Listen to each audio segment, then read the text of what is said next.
If someone is reading this, then I'm already gone. I never planned to write this. I never planned for my life to become something whispered about in small towns and quiet corners. But if my words can still breathe when I no longer can, then maybe, just maybe, they'll tell you who I was before the river took me. My name is Mira Thorne, and this is my story. Belmere was always a sleepy town, the kind where nothing ever really happens. Except it did once. It happened to me that I was 28 when I met him. Before that, my life was just days repeating themselves. Wake up, make tea, work, go home, smile, pretend. My husband Daniel liked routine. He said it kept people respectable. But routine is just another word for quiet suffocation. We owned a small publishing house. I handled manuscripts, correspondence, the invisible things that make other people's dreams come true. Mine had already been buried somewhere between marriage vows and unpaid bills. Then one morning, a new editor arrived from the city, Adrian Hale. He came in with rain still dripping from his coat and eyes that looked like they'd seen too much of the world. I don't know why I looked at him twice, maybe because he looked at me once and really saw me that he asked me where the coffee machine was. I showed him. That's how it began, so ordinary, so harmless, until it wasn't. Adrian was everything Daniel wasn't. Curious, kind, alive. He read manuscripts like they were people, and people like they were stories.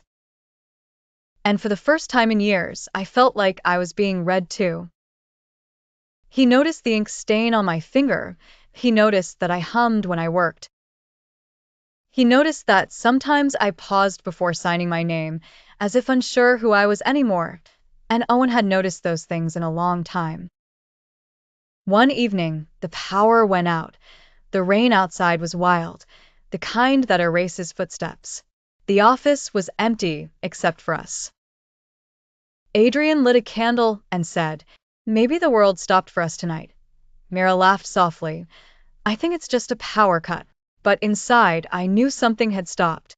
Something old, tired, and lonely, the part of me that had forgotten how to feel. He handed me coffee.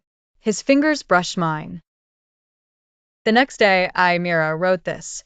I don't know what to call what's happening, but it feels like remembering how to breathe. Adrian, a tall, handsome man, and I began talking about books, music, places we'd never see.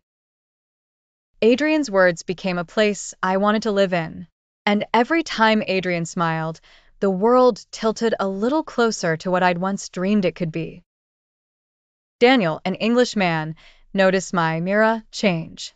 He said I seemed distracted. He said it with the kind of tone that made even air feel like a mistake. I told him I was fine. He didn't believe me, and for the first time I didn't care. Adrian and I never said what it was between us. We didn't have to. It lived in glances, in unfinished sentences, in silence that felt sacred.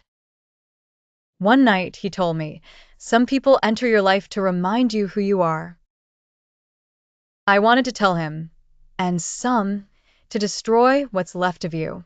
But I didn't, because I didn't want to ruin the only thing that felt alive. I started writing again, not for work but for myself. I wrote poems I'd never show anyone, dreams I'd never live, and questions I didn't want answered. Daniel grew colder. Adrian grew closer. And I was caught between what the world expected of me and what my heart had already chosen. It wasn't all beauty. There were nights I couldn't sleep. Nights I felt the weight of guilt pressing so heavy on my chest, I thought it might crush me.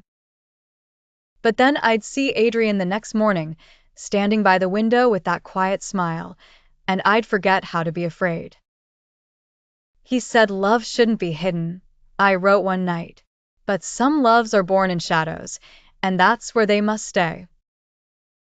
The river was always my secret place, my escape. I'd sit there for hours, listening to the water move, watching the world pass by without me. Sometimes I'd imagine what it would feel like to just drift. Last night, I dreamed the river again. It called my name. It sounded like his voice. If someone finds this, if anyone is still listening, please don't think of me as broken.